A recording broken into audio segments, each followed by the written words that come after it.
Frank Fritz a passé la majeure partie de sa vie à fouiller dans des garages oubliés, des granges effondrées, des entrepôts poussiéreux et des hangars abandonnés à la recherche de trésors négligés par d'autres. Pendant des décennies, il s'est construit la réputation d'être l'homme capable de pénétrer dans un tas de déchets et de reconnaître d'une manière ou d'une autre l'histoire cachée sous la rouille et la saleté. Mais lorsque Frank est décédé le 30 septembre 2024, ce sont les personnes qui sont entrées dans sa propre propriété de l'Iowa qui ont été soudainement confrontées à une découverte à laquelle personne ne s'attendait. Parce que le cueilleur qui a passé toute sa vie à collecter les trésors oubliés des autres avait tranquillement construit son propre empire caché derrière des portes closes. À première vue, la propriété ressemblait exactement à ce que les fans imaginaient que Frank vivrait. Une modeste ferme de l'Iowa, située au calme à l'écart du bruit de la télévision, entourée de dépendances et d'équipements anciens qui se fondent naturellement dans la campagne. Mais plus les gens s'enfonçaient dans la propriété, plus la réalité devenait accablante. Frank n'avait jamais arrêté de choisir, même après l'arrêt des caméras, et ce qu'il avait laissé derrière lui valait des millions. Le plus choquant n'était pas simplement la valeur de la collection elle-même. C'est la prise de conscience que même les proches de Frank n'avaient aucune idée de l'ampleur de son monde privé au fil des années. Derrière des bâtiments verrouillés et des espaces de stockage cachés, se trouvaient des décennies d'antiquités de motos d'Americana vintage, de bidons d'huile d'objets de collection rares, de panneaux de jouets et d'objets historiques soigneusement sélectionnés. Rassembler une pièce à la fois au cours d'une vie entière. Soudain, la question que tout le monde commençait à se poser était impossible à ignorer. Frank avait-il secrètement construit un musée privé dont personne ne connaissait vraiment l'existence? La réponse a peut-être commencé à se former bien avant que la télévision ne le rende célèbre. Frank Fritz collectionnait des objets lorsqu'il était enfant à Davenport, dans l'Iowa des années avant que quiconque, en dehors de sa ville natale, ne connaisse son nom. Bien avant qu'American Pickers ne fasse de lui une personnalité nationale, il était déjà obsédé par les histoires cachées dans les objets anciens. Il a commencé avec les jouets, puis s'est tourné vers les bidons d'huile, les motos, les panneaux et finalement presque tout ce qui est lié à la culture américaine vintage et qui porte une histoire que les gens avaient oubliée. Ce qui différenciait Frank des collectionneurs ordinaires n'était pas seulement ses connaissances, mais aussi l'instinct qu'il avait développé au fil des décennies. Il avait une capacité inhabituelle à examiner des tas de désordres et à reconnaître immédiatement ce qui comptait et ce qui ne l'était pas. Au fil du temps, il a entraîné son œil à remarquer de minuscules détails que la plupart des gens ont complètement manqués. Peintures rouillées, vieux logos, marques de fabrication, dessins décolorés et savoir-faire oublié signifiaient tous quelque chose pour lui. Au moment où American Pickers a été créé en janvier 2010 et a explosé pour devenir l'un des plus grands débuts de l'histoire de History Channel.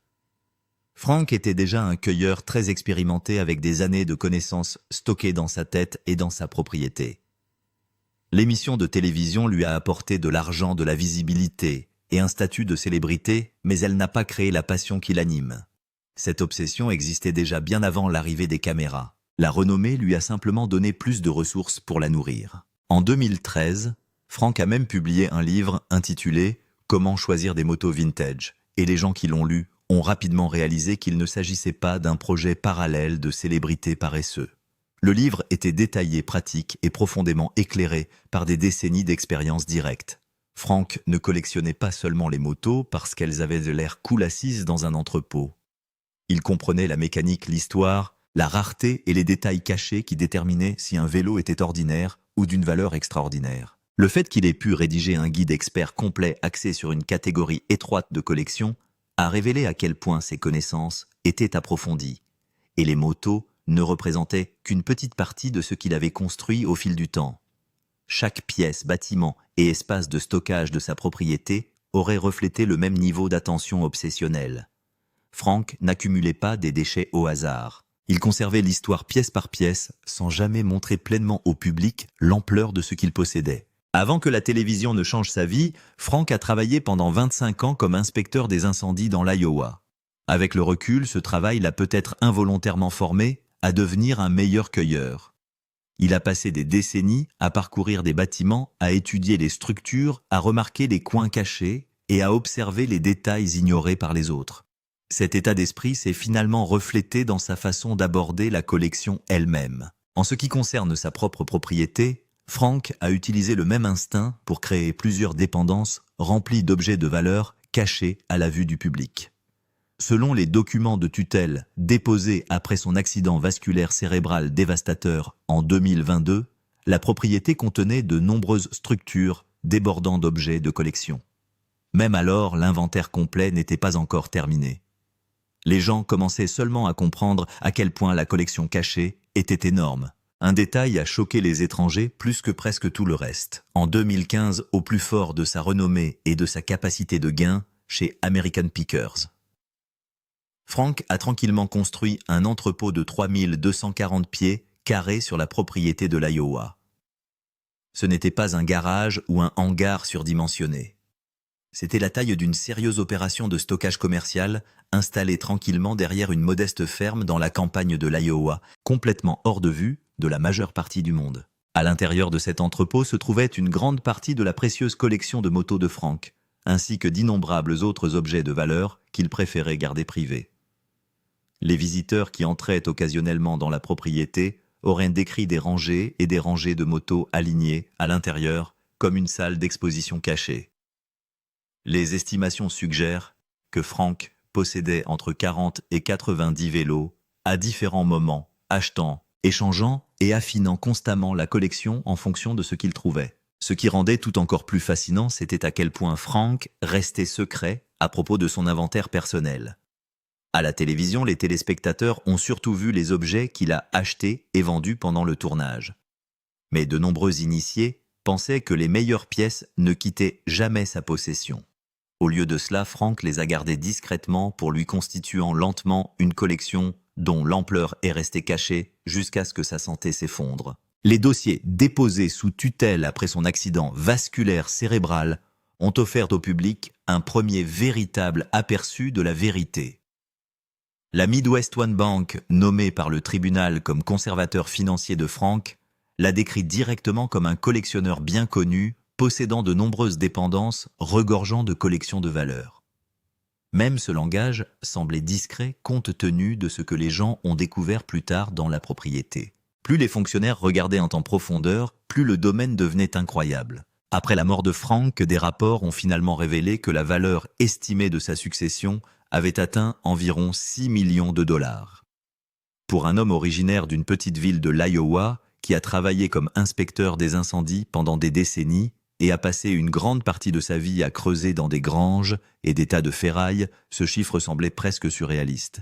Mais pour ceux qui comprenaient vraiment Frank, cela paraissait parfaitement logique. Il avait passé des années à transformer ses connaissances en richesse, une sélection minutieuse à la fois. Le domaine comprenait la ferme qu'il a achetée en 2010, puis rénové des terrains supplémentaires, acquis à proximité l'immense entrepôt construit en 2015 et une impressionnante collection d'antiquités et de souvenirs accumulés au fil des décennies.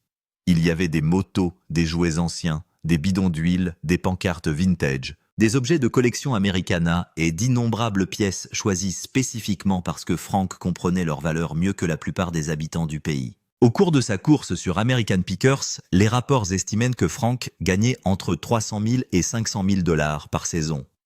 Sur environ une décennie de succès télévisuel, cela représentait potentiellement des millions de revenus. Pourtant, contrairement à de nombreuses célébrités, Frank n'a jamais semblé intéressé par le luxe tape à l'œil. Il n'a pas acheté de yacht de jet privé ou de domaine de vacances géants. Au lieu de cela, presque tout ce qu'il gagnait semblait être réinvesti dans ce qu'il aimait le plus, la collection elle-même. C'est pourquoi la propriété a fini par ressembler moins à une maison qu'à une archive cachée de toute la vie de Frank. Chaque étagère, chaque bâtiment et chaque pièce verrouillée représentait un autre chapitre de son obsession de préserver des morceaux oubliés de l'histoire américaine. La collection est devenue une extension de qui il était, s'agrandissant chaque année tant qu'il restait en assez bonne santé pour continuer à chercher la prochaine grande trouvaille. Puis tout a changé avec l'accident vasculaire cérébral qui a dévasté ces dernières années. L'homme que le public regardait autrefois marcher avec confiance dans les granges et négocier des accords a soudainement perdu la capacité de contrôler pleinement son propre avenir. Une fois que Frank ne pouvait plus prendre de décisions de manière indépendante, d'autres personnes ont dû intervenir et déterminer ce qui adviendrait de la propriété, de la collection et de la fortune qu'il avait soigneusement bâtie toute sa vie. Et c'est là que les tensions autour de sa succession ont véritablement commencé. Parce que lorsque les fonctionnaires, les conservateurs, les membres de la famille et les proches de Frank ont commencé à réaliser la valeur stupéfiante cachée dans la propriété de l'Iowa, la situation est devenue bien plus compliquée que le simple tri des vieilles antiquités. Chaque moto, chaque enseigne vintage, chaque objet de collection posé à l'intérieur de ces bâtiments portait désormais un poids émotionnel, une valeur financière et des éléments de l'identité de Frank qui y étaient attachés. En fin de compte, le plus grand trésor jamais découvert par Frank Fritz n'est peut-être pas du tout quelque chose qu'il a trouvé dans la grange d'une autre personne.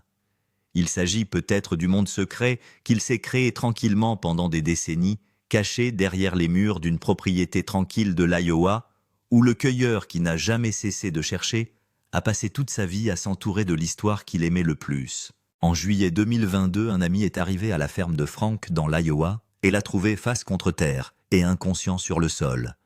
L'ami a appelé le 911 juste avant 11 heures du matin. L'appel décrivait un homme incapable de répondre, de bouger et de communiquer. Frank avait subi un grave accident vasculaire cérébral et les dommages causés se révéleraient irréversibles. Les documents judiciaires après l'accident vasculaire cérébral expliquaient clairement ce qui était arrivé à Frank, un homme qui avait toujours connu la valeur des choses. Ils ont dit que Frank ne pouvait plus faire des choix sûrs pour lui-même. Il ne pouvait pas obtenir de nourriture, d'abri, de vêtements ou de soins médicaux par lui-même. Il était incapable de prendre, de partager ou de donner suite à des décisions importantes concernant son argent.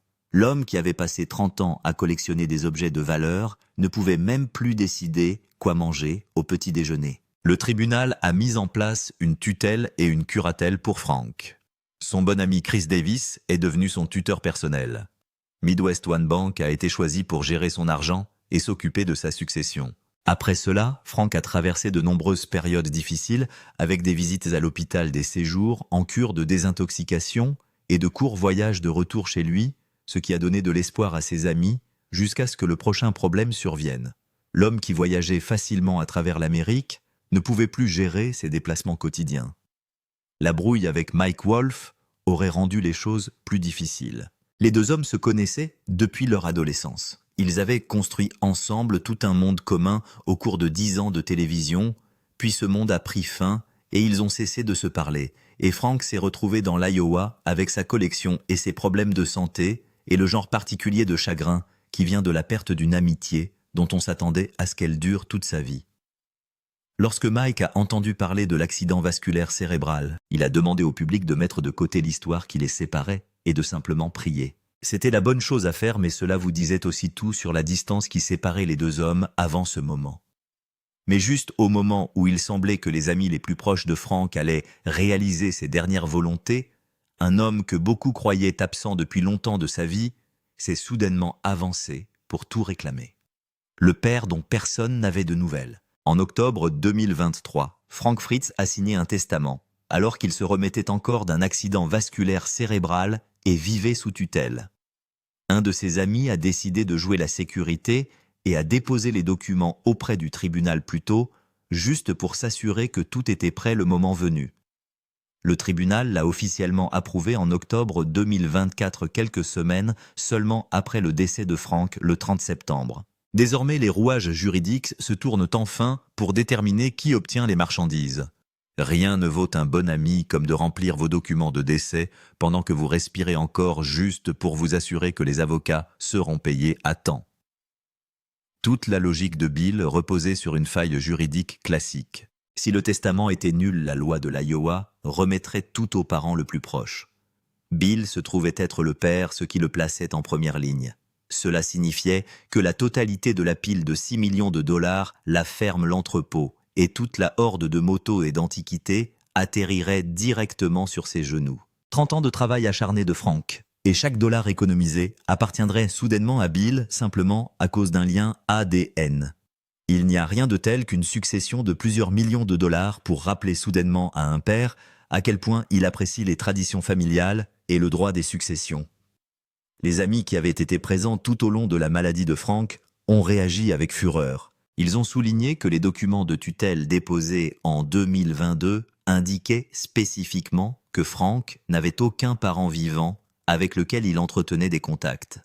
Bill, d'après le dossier judiciaire, avait rendu visite à Frank une fois au cours des 2 années écoulées entre l'accident vasculaire cérébral et sa mort. Des sources proches de l'entourage de Frank ont déclaré aux journalistes que Bill avait été largement absent de la vie de Frank et que les personnes qui méritaient d'exécuter les souhaits de Frank étaient celles qui s'étaient réellement présentées. La question juridique centrale était brutale dans sa simplicité. Frank avait-il la capacité mentale suffisante pour signer un testament valide en octobre 2023 alors qu'il était encore sous tutelle? Des amis ont dit oui. Bill a dit non. Il faudrait qu'un tribunal tranche. Et tandis que la bataille judiciaire se concentrait sur la question de savoir qui hériterait de la fortune de Frank, le petit magasin de l'Illinois révélait discrètement quelque chose d'encore plus personnel sur l'homme derrière la collection. Ce que le magasin vous a dit sur cet homme. Frank Fritz Finds était un magasin que Frank avait ouvert à Savannah dans l'Illinois, niché dans l'arrière-salle d'un bar appelé Hog Dogs.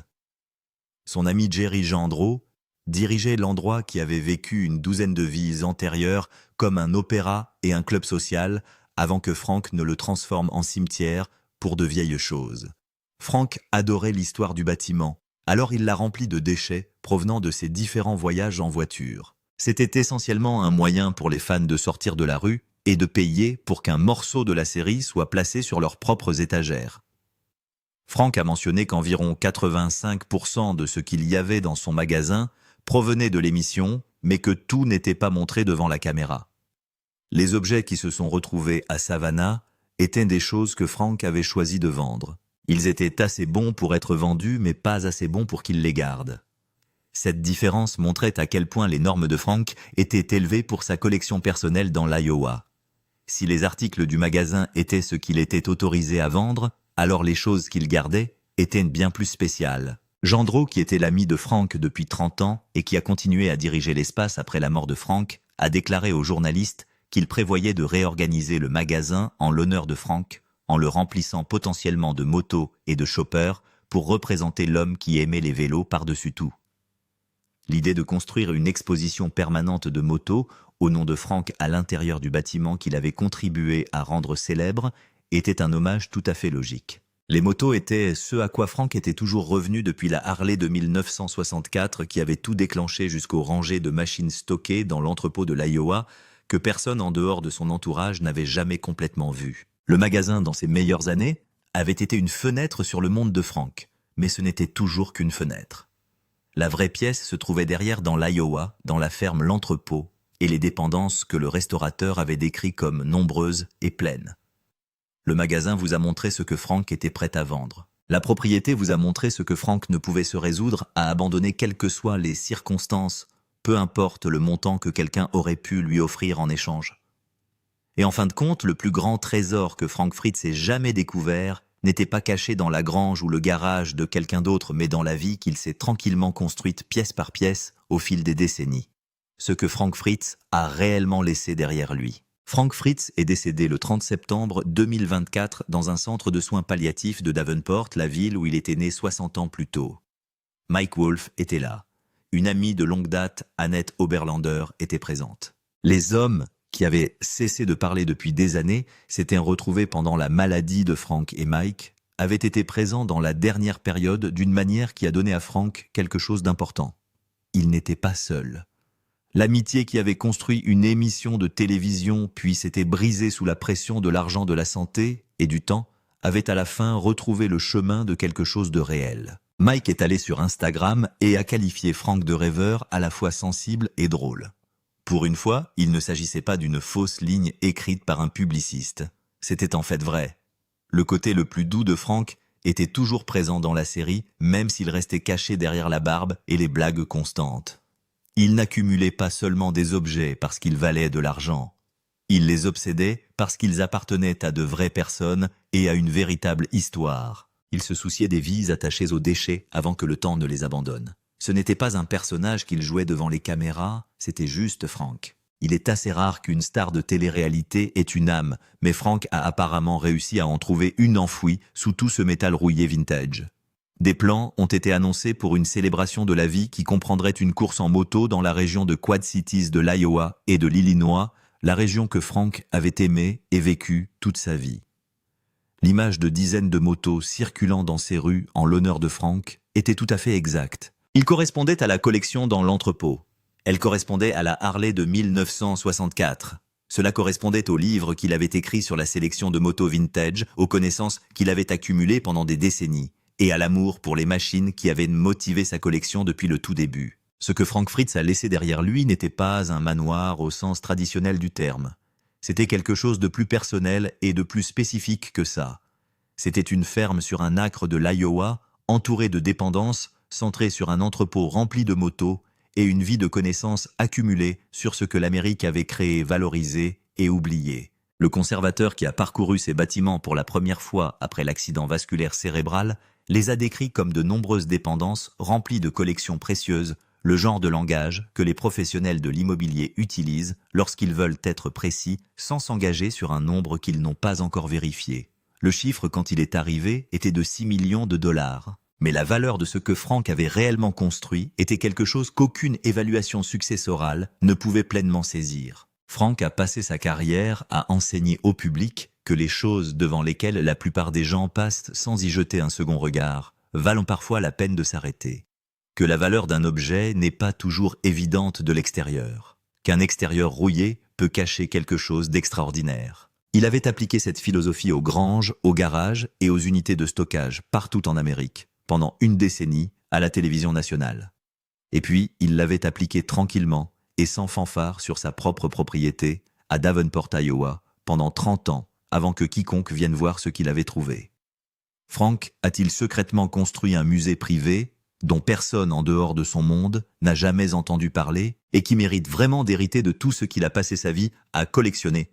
Partagez vos réflexions avec nous dans la section commentaires. N'oubliez pas d'aimer, de partager et de vous abonner pour en savoir plus. Cliquez également sur la vidéo suivante qui s'affiche sur votre écran, vous l'apprécierez.